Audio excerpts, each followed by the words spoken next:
ஏங்க எல்லாரும் டச் போன்னு வச்சிருக்காங்க. எனக்கு ஒரு டச் போன் வாங்கி கொடுங்களேன். எல்லாரும் டச் போன் வச்சிருக்காங்க.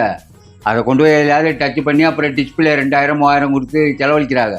உனக்கு அதெல்லாம் வேண்டாம். உனக்கு புத்திசாலித்தனம் பத்தாது.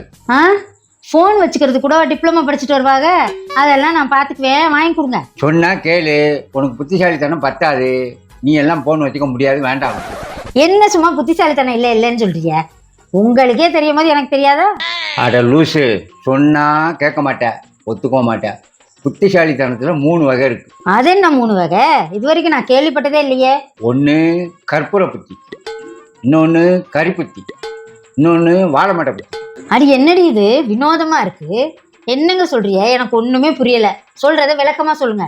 சொன்ன உடனே புரிஞ்சுக்கிறது கற்பூர புத்தி, சொல்லி கொஞ்சம் நேரம் கழிச்சு புரிஞ்சுக்கிறது கரிப்புத்தி, எவ்வளவு சொல்லியும் புரியாதது வாழைமட்டை புத்தி. நீ 3லையும் தீயை பற்ற வச்சு பாரு, தெரியும் விவரம். நீ சரியான ஈர வாழைமட்டையில் தீ பற்ற வச்சு எரிய வைக்க முடியாது.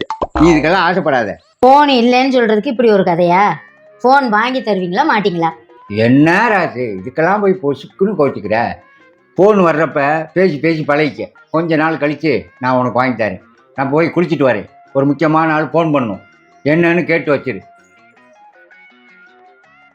A few minutes later. ஆமோய், நீங்க எங்க இருக்கீங்க? எவடி அவ என் புருஷனை மாமான்னு கூப்பிடுறது? நானே அந்த ஆளை மாமான்னு கூப்பிட்டது இல்ல.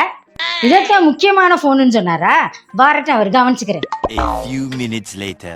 ஆமோய், நீங்க எங்க இருக்கீங்க? டாடி, மறுபடியும் மாமாவா? சொல்லிக்கிட்டே இருக்கிறேன், உனக்கு கேக்குதா இல்லையாடி?